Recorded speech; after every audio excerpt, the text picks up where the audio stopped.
Monsieur le Président. Monsieur Marcel Guilabogui, vous étiez très proche du président Dadis et adjoint direct de Monsieur Toumba Diaguité. Est-ce que quand le président sort, vous êtes toujours avec lui ou bien des fois vous êtes absent?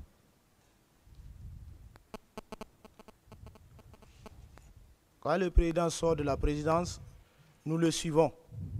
Ok. Avant les événements du 28 septembre, le président Dadis était au Fouta. Est-ce que vous étiez avec lui? Je n'ai pas compris. Avant les événements du 28 septembre, le président Dadis était au Fouta. Est-ce que vous étiez avec lui? Lorsqu'il est parti au Fouta, Oui, c'est la question. c'est pour vous dire que j'étais malade. Je n'ai pas été au Fouta. D'accord. Votre chef, M.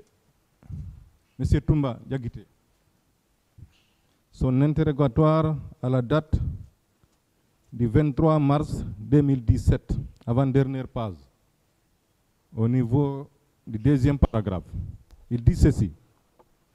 Arrivé au pont de Madina, où il y avait un important dispositif de sécurité, je me suis mis à observer. Marcel était là avec ses hommes. Est-ce que vous confirmez cela? Non, Vous étiez où à ce moment précis?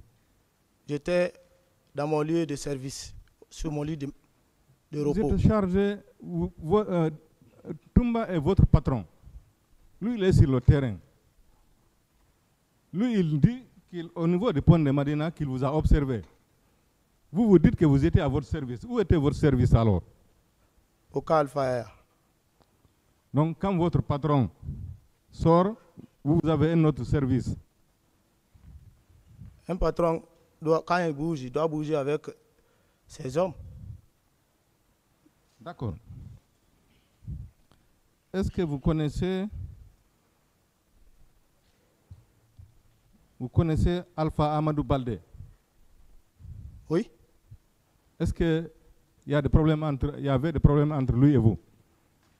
il n'y avait rien entre nous. Il était secrétaire de Toumba. Très bien. Lui aussi, son procès verbal d'interrogatoire en date du 2 novembre 2010. Également, il dit ceci. Monsieur le Président, excusez-moi. Quelles sont vos connaissances, vos connaissances qui ont participé à ces événements? Il répond, je ne peux le dire. Le lieutenant Toumba, quant à lui, a dit devant moi, devant la commission d'enquête internationale, qu'il s'était bien rendu au stade avec 6 gardes-corps. On a cité les 6 gardes-corps, parmi lesquels il y a Zano Kourouma, C.C. Raphaël Haba et Marcel Guilabogui. Est-ce que vous confirmez que vous étiez avec lui au stade? C'est pas moi. C'est pas vous. Qui vient témoigner. D'accord. Monsieur Claude Pivi, lui aussi, vous avez des problèmes avec lui? C'est un grand frère. Il n'y a jamais de problème entre vous? Pas de problème. Très bien. Lui aussi, il dit ceci. Je cherche la date du PV. Son procès verbal du 10 septembre 2014. Il dit ceci. Je n'ai pu vous le dire. Cependant, à mon arrivée au camp, les militaires de mes unités réagissaient et exprimaient leur mécontentement face aux unités qui se sont rendues au stade. Ce sont eux qui ont parlé de Toumba, de Marcel. Comment vous réagissez par rapport à ça? Ce n'est pas moi. Comme il est là, il n'a qu'à envoyer ces militaires-là qui ont parlé de moi. Il n'a qu'à citer leur nom. D'accord. Merci, Monsieur le Président. Merci, Monsieur le Président. Monsieur Marcel Guilabogui, comment pourrez-vous expliquer que face à des témoignages concordants sur votre présence en différents lieux, le stade, la clinique et autres. De votre côté, il est très difficile d'obtenir une traçabilité, par exemple au niveau de l'accident. Comment pouvez-vous expliquer cela? Je n'ai pas compris la question. Par exemple, au niveau de l'accident, dans votre PV du 3 novembre 2010, vous avez indiqué que vous avez dit de libérer la personne, l'auteur de l'accident, le taximètre. Sans preuve. Comment on peut l'expliquer ici? Le taximètre qui a fait accident avec moi? Oui, qui est un accident grave, vous avez eu la langue sectionnée. Et magnanimement, vous avez dit de le libérer. Comment pouvez-vous expliquer cela? Oui, c'est un pauvre citoyen. Oui, aussi, il était à la clinique là-bas. On pourrait le comprendre. Qu'en est-il alors au moins l'établissement d'un constat? Il n'y a pas eu de constat. Tout le monde était blessé. Et la clinique a pris soin de lui. Donc, j'ai donné de le laisser. Moi, j'ai pardonné de le laisser partir. Bien. Un peu curieux tout de même. C'est un pauvre citoyen. Est-ce que vous pouvez, pour nous permettre d'avoir une certaine lisibilité, de nous dire un peu sur votre parcours médical de cette date-là au petit matin du 28 septembre? Les médecins rencontrés, au moins un nom ou les établissements hospitaliers? Je n'ai pas bien compris votre question. Est-ce que vous pouvez nous décrire rapidement, brièvement, les grands éléments de votre parcours médical, de l'accident au 28 septembre? Je n'ai pas de réponse pour cela. Je vous remercie. Toujours, je poursuis avec mes questions. Vous habitez le camp, n'est-ce pas? J'habite au camp Alpha. Avez-vous été témoin de la présence d'autres forces parallèles, des recrues qui ne soient pas les 120 personnes que vous citez dans votre PV d'interrogatoire du 3 novembre 2010? Maître, je vous comprends très mal. Est-ce que vous avez eu connaissance de la présence des recrues au camp, puisque vous y habitiez? La présence des recrues, non. Est-ce que ces personnes-là, ces forces parallèles, ne vous ont pas accompagné au stade? Je ne sais pas. Je n'ai pas été. Est-ce que... Bien, la Cour va apprécier. Moi, mon rôle, c'est de poser des questions. Est-ce que les jours qui ont suivi, en compagnie de ces recrues-là, vous n'avez pas été auteur de torture ou d'autres actes? Je n'ai pas compris. Est-ce que le 28 septembre et les jours qui ont suivi, seul ou en compagnie de ces personnes-là, vous n'avez pas été rendu coupable d'actes de torture ou de pillage ou autre? Je n'ai pas fait. Merci. Que répondez-vous à ceux qui pensent que l'ensemble de ces dénégations ne sont que des alibis pour masquer le fait que vous étiez présent au stade, dans des cliniques ou dans certains lieux de torture? Je n'ai pas fait. Merci, Monsieur le Président. Je vais m'arrêter là. Je vous remercie, Monsieur le Président. Et Monsieur Marcel, est-ce que vous êtes convaincu quand même il y a eu des morts et des blessés lors des événements du 28 septembre 2009? J'ai vu à la télé. Très bien. Est-ce que vous avez déploré ces événements? Bien sûr. Bien. Monsieur Marcel, est-ce que lorsque vous avez été admis à la clinique Ambroise Paré, est-ce qu'on vous a enregistré dans un registre physique? Un registre physique? La façon dont j'étais, je n'ai pas contrôlé à tout cela. Très bien. Qui vous a donné ordre avec vos éléments de vous rendre au stade? Est-ce que c'est le capitaine Dadis ou bien c'est le commandant Toumba? Je dis que je ne suis pas parti au stade. Comment quelqu'un peut me donner d'ordre? Très bien. Est-ce que vous avez vu les camions? Pardon, que connaissez-vous des camions qui ont transporté les corps au camp Samori? Je n'ai pas vu. Bien. Que savez-vous des tortures, des viols en série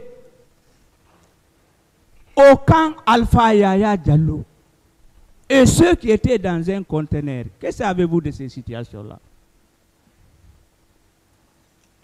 Je n'ai pas vu. Je n'ai jamais vu un conteneur au camp Alpha Yaya où on peut mettre un être humain. Très bien. Que pouvez-vous nous dire des tortures pendant 10 jours au camp Kundara? Je n'ai pas assisté à ça. Très bien.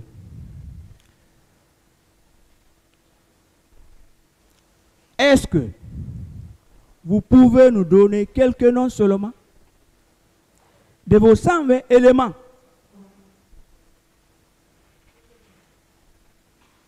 Parce que vous aviez au moment des faits 120 personnes. Est-ce que vous pouvez donner 2 noms seulement? Les chiffres là, je ne connais pas. Très bien. À l'audience du 12 octobre 2022, vous avez déclaré en substance, c'est ceux qui voulaient du capitaine Dadis qui vous ont arrêté. Quels sont les militaires et les civils qui voulaient du capitaine Dadis? C'est de vous, hein?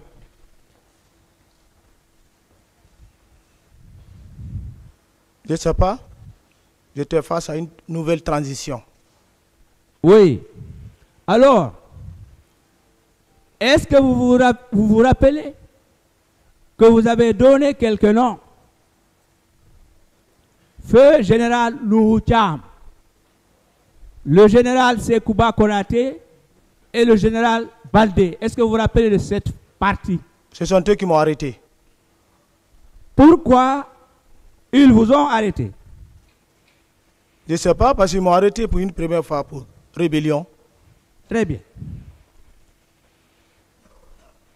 Que savez-vous des tirs au camp Alpha Yaya Diallo lors de la tentative d'arrestation du commandant Toumba? Là, je vous rappelle, c'est le commandant Pivi qui déclare cela. Que savez-vous de ces tirs nourris? Parce qu'on a voulu arrêter Toumba, il y a eu des tirs. Que savez-vous de ces tirs-là? C'est ma première nouvelle. Bien, c'est consigné dans un procès verbal. Très bien. Est-ce que vous pouvez confirmer que les jeunes qui étaient à Kalea, Forêt Kalea, ont été formés par des instructeurs israéliens sur financement de Bélis Temens, homme d'affaires franco-israélien? Est-ce que vous pouvez confirmer cela? Je ne suis pas parti à Kalea pour voir les Israéliens, ce que vous venez de citer là. Ça ne me concernait pas. Très bien. Est-ce que quand même vous étiez informé que ce sont des Israéliens qui formaient les jeunes de Kalea? Est-ce que vous étiez informé de cela?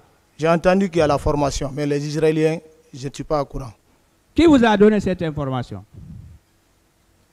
Chacun partait, chacun donnait. Il y avait le recrutement. Quand il y a tout militaire, très bien. Ça sera même tout le monde, tout le pays. Alors, est-ce que vous savez que le commandant Toumba a fait une telle déclaration dans son procès verbal du 23 mars 2017. Consigné. Page 5. Paragraphe 2. Est-ce que vous le savez?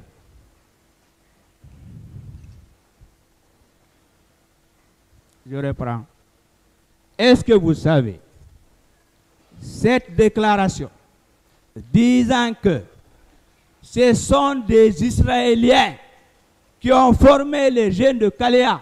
Est-ce que vous savez cette déclaration a été faite par le commandant Toumba dans son procès verbal? C'est lui qui l'a dit, c'est pas moi. Merci. Est-ce que ces jeunes venant de Kalea étaient au camp le 25 septembre 2009? Je dis bien le 25.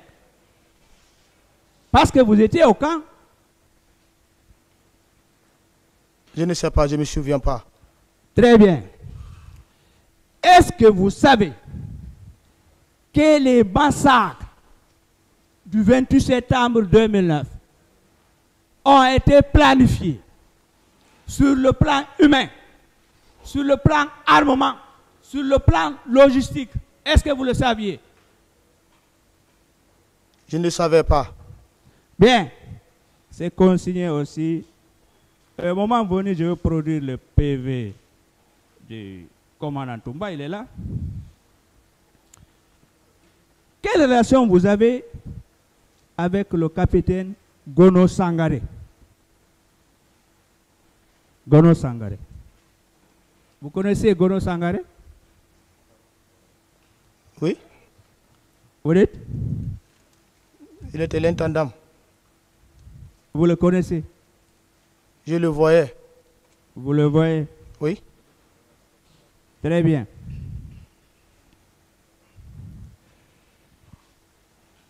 Et est-ce que vous connaissiez son domicile? Parce que vous avez quitté le camp, vous êtes en prison. Je n'ai jamais été chez Gono Sangaré. Bon. Vous ne connaissez pas son domicile au camp? Je ne connais pas. Très bien. Est-ce que le 28 septembre 2009, vous êtes parti à 7 h du matin chez le commandant Toumba Diakité? Est-ce que vous êtes parti là-bas? Vous êtes parti là-bas? Non. Ferme. Vous êtes ferme? Je n'ai pas rencontré. Bien. Pourtant, dans son procès verbal du 23 mars 2017, noir sur blanc, le commandant confirme, vous étiez chez lui à 7 h et vous l'avez réveillé. Vous l'avez réveillé, non? Je n'ai pas été chez lui. Bien.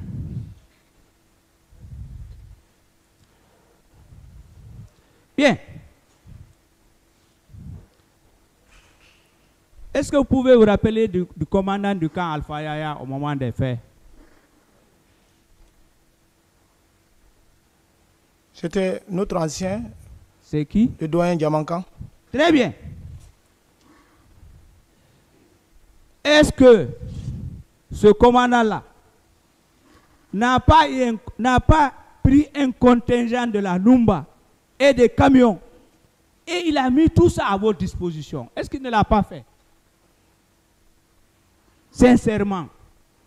Comment? Là, vous n'êtes pas au stade. Est-ce qu'il ne vous a pas remis des camions, la Numba et des éléments et des munitions? Non seulement je n'ai pas été au stade, mais cette allégation, cette phrase d'abord ne peut pas être... c'est pour vous dire que... Non, je ne dis pas la phrase est de vous, hein. C'est une question. C'est ce que je dis. Je vais m'expliquer. Oui. Du camp du BSC, c'est du bataillon spécial de Conakry, est composé de l'artillerie, du bataillon char, la portion centrale, le service de tenue qui est de l'usine militaire, La poste centrale a la première compagnie, deuxième compagnie, troisième compagnie, la CCS, la cinquième compagnie. La Numba, ce sont des services qui s'occupent pour la réception des chefs d'État et faire des accueils pendant les fêtes militaires ou civiles en cas de nécessité. C'est ce qu'on appelle la Numba. En aucun cas, qu'un commandant prend les gens qui ont les instruments pour une mission, laissez la première, la deuxième, la troisième, bata de plus, prendre ceux qui ont les flûtes, envoyer dans tel mouvement. Très bien. Est-ce que vous êtes prêts à une confrontation avec le commandant Toumba sur cette question? Affirmatif. Bien. Également, lorsque vous êtes arrivé au stade avec vos hommes, il est clairement dit, vous avez tiré en rafale et les gens sont tombés. Qu'en dites-vous? Je n'ai pas été au stade. Comment je vais tirer à rafale sur les stands au stade? Bien. Monsieur le Président, je vous remercie.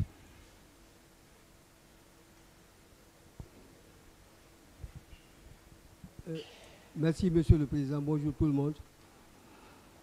Monsieur Guilavogui, lorsque vous avez fait votre accident, qui vous a accompagné pour vos soins, vos premiers soins? Vous étiez accompagné de qui? Je ne me souviens pas, mais quand je me suis réveillé, j'ai retrouvé Toumba. Vous vous êtes réveillé où? À la clinique. Et vous avez fait combien de temps à la clinique pour les premiers soins? J'ai dit, j'ai fait au moins à peu près 4 heures. Bon, comme ça, j'ai dit 4 heures, parce que je n'avais pas de montre, mais en tout cas, quand je me suis réveillé, ils ont attendu, ils ont commencé maintenant à coudre ma langue. C'est en ce temps que j'ai compris que ma langue est gâtée, parce que j'étais complètement agité. On a fait affrontation. Le taximètre a quitté son coin, il est venu me cogner. C'est moi qui conduisais. C'était dans une petite voiture, seul. D'accord. Avez-vous demandé ou vous a-t-on informé sur l'instrument qui a coupé votre langue? Comment vous avez... En termes simples, Monsieur le procureur de la République présent ici vous a posé une question.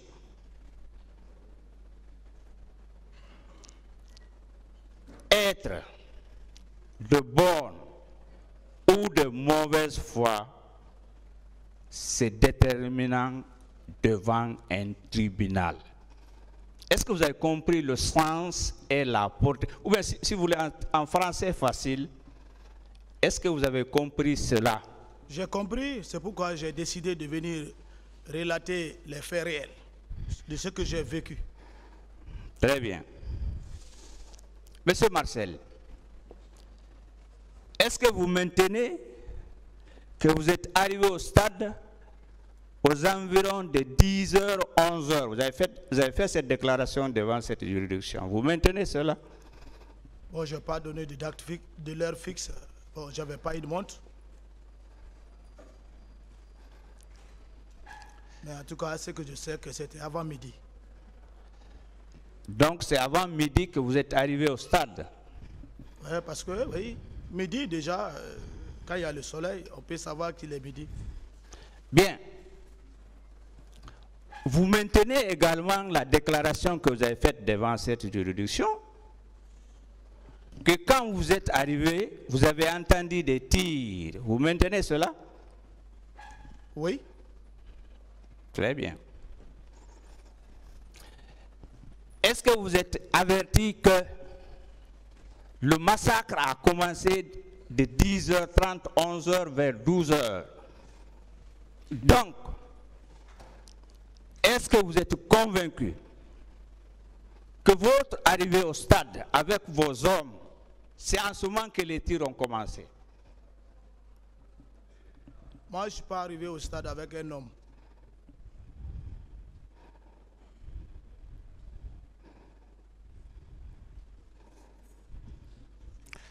Vous dites? Je dis que je ne suis pas arrivé au stade avec un homme. Bien. Alors, vous confirmez que vous étiez au stade quand même. Ça, c'est acceptable. Sur la pelouse, vous confirmez aussi, vous êtes parti à la tribune. Bon, je ne suis pas monté à la tribune. Bien. Alors, quelles dispositions aviez-vous prises pour empêcher les tueries? En tant que bon militaire, en tant que capitaine, qu'est-ce que vous avez fait pour arrêter le massacre? Bon, moi, je n'ai pas vu un corps. Je crois que j'ai largement expliqué ça ici. Je ne veux plus revenir à ça. Avec la permission de Monsieur le Président, ma question, comme vous étiez au stade, quelles mesures aviez-vous prises pour stopper le massacre, les tueries? Je ne demande pas si vous avez vu des corps. Oui, vous savez, les tueries, ça déjà, il y a les morts. Quand tu vois les corps, il y a ceux qui ont les tueries devant toi. Mais moi, je n'ai pas vu de corps. Ce que j'ai pu faire, c'est ce que j'ai réitéré les 2 jours passés. Il veut savoir qu'est-ce que vous avez fait. Ah, j'ai intervenu de ma manière, comme j'ai expliqué la fois passée. Bien. Vous confirmez la déclaration que vous avez faite devant cette juridiction criminelle, que vous êtes un homme influent au sein de l'armée en ce moment. Vous confirmez cela? Je ne suis pas un homme influent au sein de l'armée, mais je suis un homme formé aussi. J'ai suivi une formation militaire. Monsieur Marcel,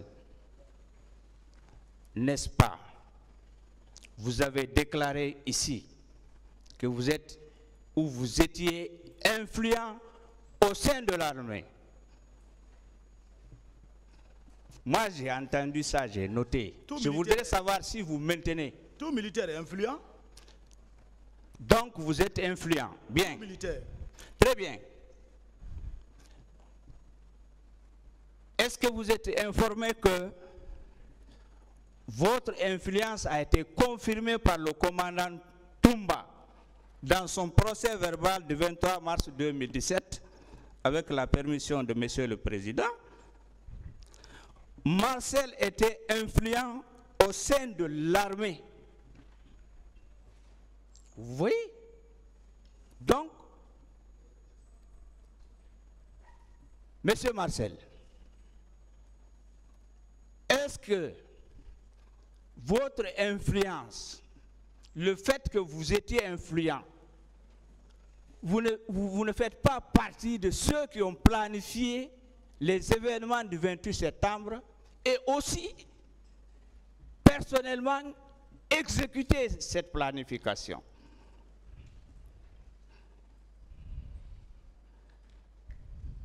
Je peux répondre? Oui.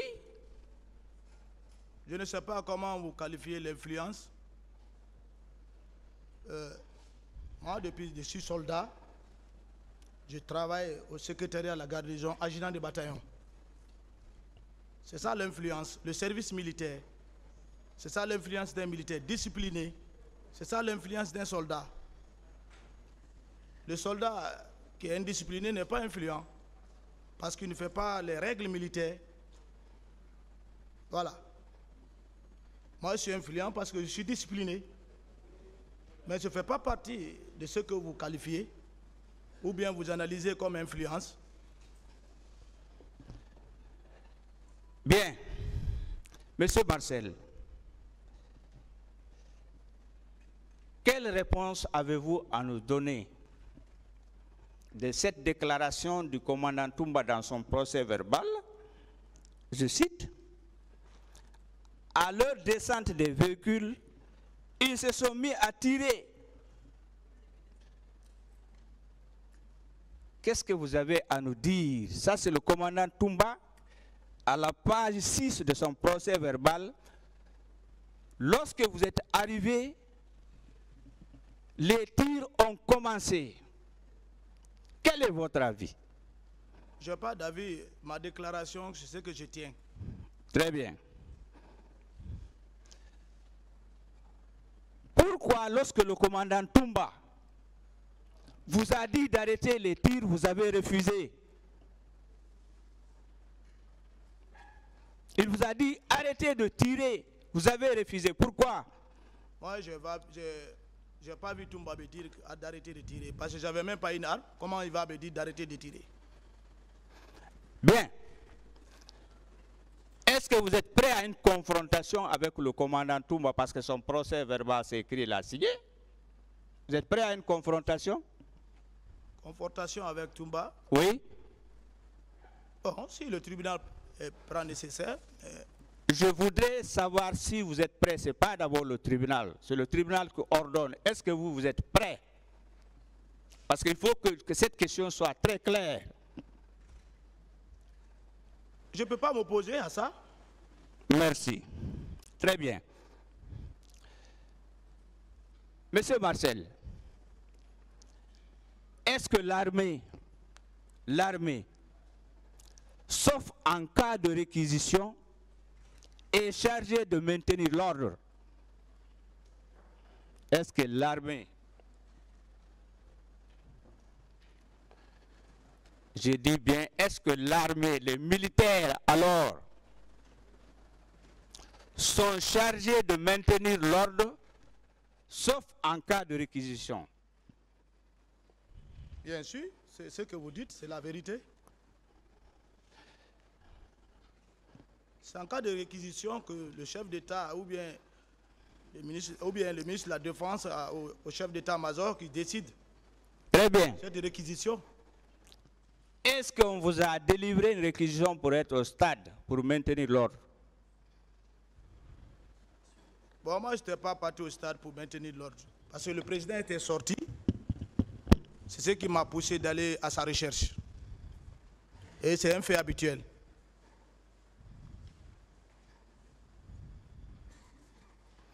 Bien. Ayant tiré sur les manifestants avec vos soldats, est-ce que vous pouvez nier ça aujourd'hui? C'est ce que vous dites, hein? Moi, je n'ai pas oui, vu c'est ce que je dis et je le maintiens. Si vous avez des preuves. Bien. Alors, Monsieur Marcel, sans les nommer, un nombre important de victimes.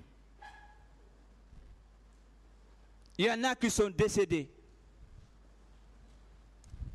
Il y en a même parmi eux des leaders qui sont décédés. Ont déclaré dans leurs procès-verbaux respectifs que vous étiez au stade avec vos soldats. Vous avez participé à la fusillade. Qu'en dites-vous? Cela ne me ressemble pas. D'accord. Alors, pourquoi vous êtes parti au stade? J'ai déjà répondu à cette question.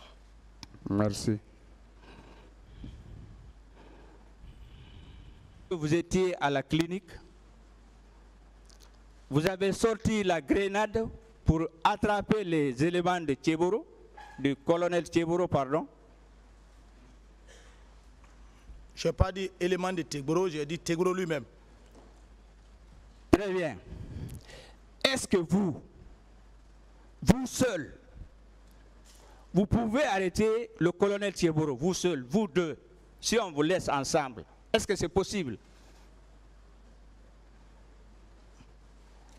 Si c'est possible d'arrêter Tchéboro? Oui.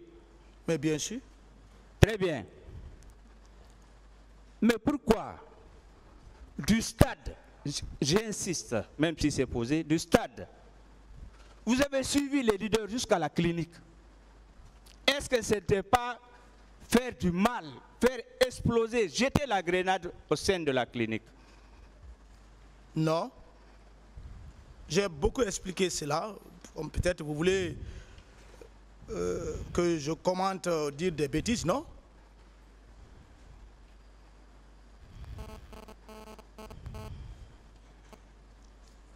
Bien. Monsieur Marcel, quelle information avez-vous des tortures qui ont eu lieu au camp Koundara? Quelle information? Est-ce que vous pouvez nous renseigner? Non, bon, moi je ne suis pas le commandant du camp Koundara et je ne partais plus là-bas. J'ai expliqué ça depuis le premier jour de ma déclaration. L'antécédent, le comportement de M. Begré m'a poussé d'éviter ce camp qui était sous le commande du capitaine Moussa Dadis Kamara. Je ne fréquentais pas ce milieu. Bien. Est-ce que vous convenez avec moi que les événements du 28 septembre et les jours qui ont suivi, ce sont des faits commis par des éléments de l'armée, de la police, de la gendarmerie et certains civils? Est-ce que vous êtes d'accord quand même pour ça? Il ne peut pas avoir un tel crime dans un pays sans accuser ces faits. De votre déclaration, c'est ça? Et lorsqu'on dit armée, l'armée c'est un nom commun.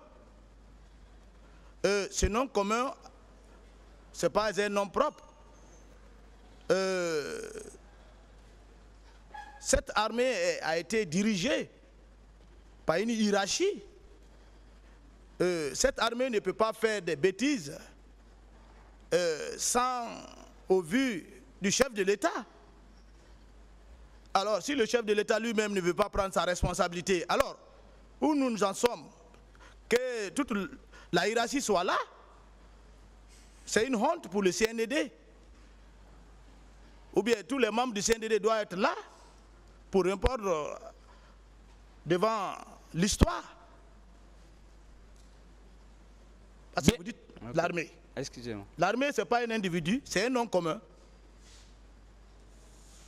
Dirigé par un chef militaire de la transition. S'il y a des dégâts, mais qui prend la responsabilité, qui l'assume. Bien. Vous avez parlé de hiérarchie dans l'armée. Vous êtes bien informé, moi je ne connais pas bien les règles militaires. Alors, quelle est cette hiérarchie du chef de l'État jusqu'au chef d'état-major de l'armée, de terre, de mer, etc. Quelle est cette hiérarchie? Je n'ai pas de réponse pour ça.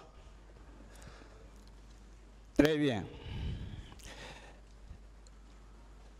Monsieur Marcel, vous êtes d'accord quand même que ces crimes qui ont été commis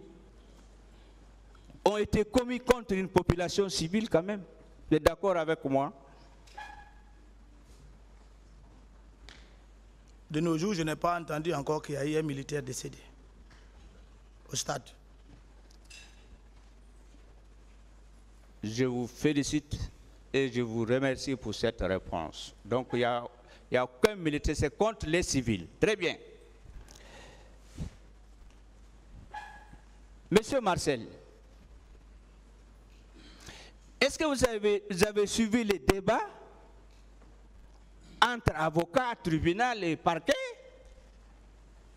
sur le rapport international d'enquête des Nations Unies, les conclusions?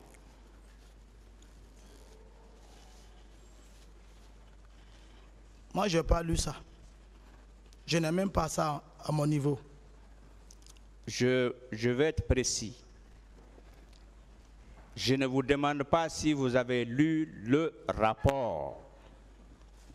Je vous demande si vous avez suivi les débats, les discussions entre les partis, le tribunal, etc. En ce qui concerne les conclusions du rapport international d'enquête des Nations Unies.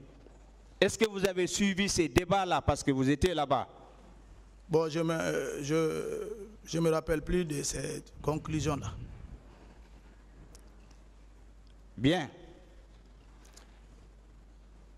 Est-ce que vous êtes averti que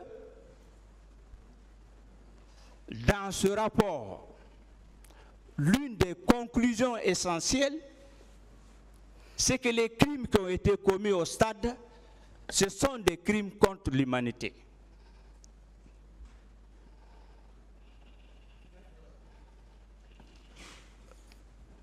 Moi, je ne suis pas un homme de droit. Je ne connais pas crime contre l'humanité. Je ne connais pas la distinction. Bien. Monsieur Marcel,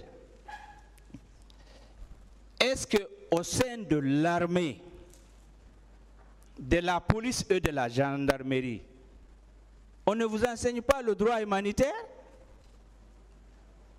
Les conventions de Genève? Vous n'avez pas reçu une telle formation? Oui, on enseigne. Je n'ai pas bien compris. On enseigne l'hygiène et le secourisme. Le CICR. Merci.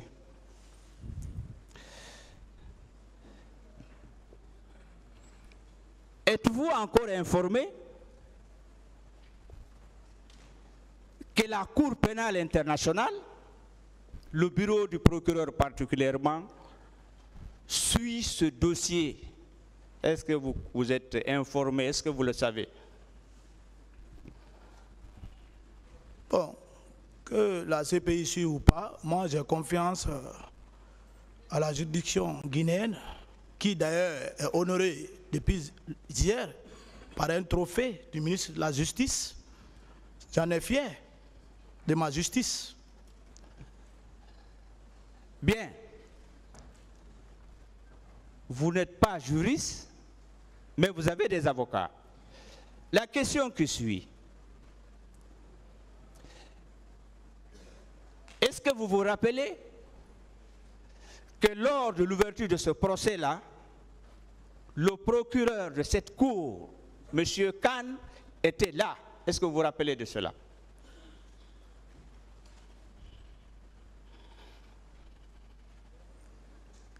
Le procureur, il était là, on a tous vu. Bien. Alors, si le procureur de cette cour est là, est-ce que ce n'est pas parce que ce sont des crimes qui relèvent de la compétence de la cour? Je n'ai pas de réponse pour ça. Bien, je continue. Monsieur Marcel,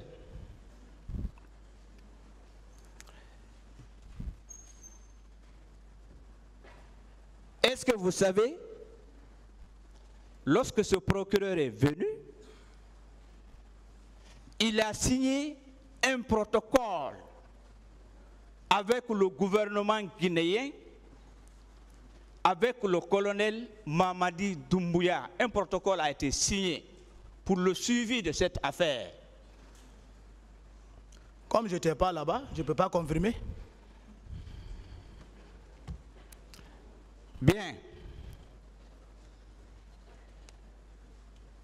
Monsieur Marcel, je termine, je suis vers la fin.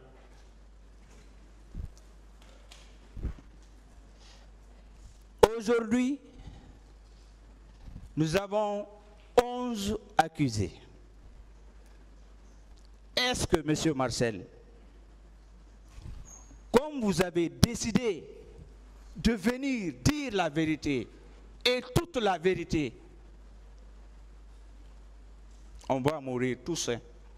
C'est une évidence. Est-ce que vous pouvez nous dire s'il y a d'autres personnes, militaires, gendarmes, policiers, civils impliqués dans cette affaire qui ne sont pas devant cette juridiction criminelle? En toute honnêteté. Merci, maître.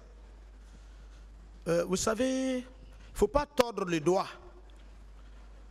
Ce que j'ai vu, j'ai dit depuis le premier jour, je ne suis pas venu pour affirmer les dits de quelqu'un. Ne mens pas sur quelqu'un. J'ai entendu, je crois, ça c'est des suppositions. Ce que j'ai vécu, c'est ce que je ne pourrais que relater. S'il y a des explications que je n'ai pas pu faire, si je me rappellerai, je le dirai, mais jusqu'à preuve contraire, je ne peux plus, je ne peux pas accuser quelqu'un à tort. Parce que chacun de nous a un compte à rendre après la mort. Donc, les événements du 28 septembre 2009 et les jours qui ont suivi, c'est seulement les 11 là qui les ont commis?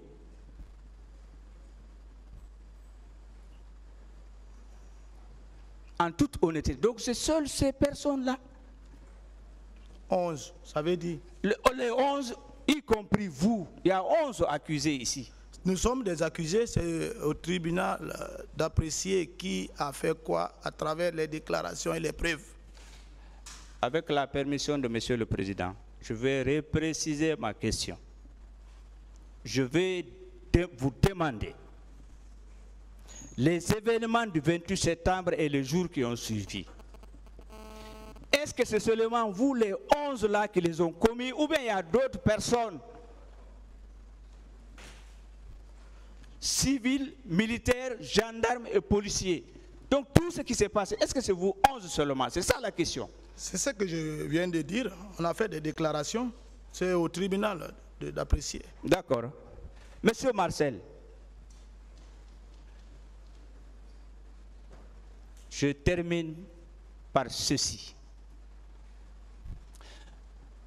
Est-ce que vous savez ce que vous nous avez apporté d'important dans cette affaire, votre retour? Vous savez cela? J'ai dit que ma part de vérité, et je sais que j'ai contribué à la manifestation de la vérité. Ça, c'est... Très bien. Je sais que je suis libre. Naturellement. Bien, c'est la dernière question. Monsieur Marcel, est-ce que vous savez, moi je suis convaincu, je reste là, l'élément que vous nous avez apporté dans cette affaire, l'élément essentiel, ce que vous avez apporté, et c'est fondamental, c'est le fait de reconnaître que vous vous êtes rendu au stade du 28 septembre. Ça, c'est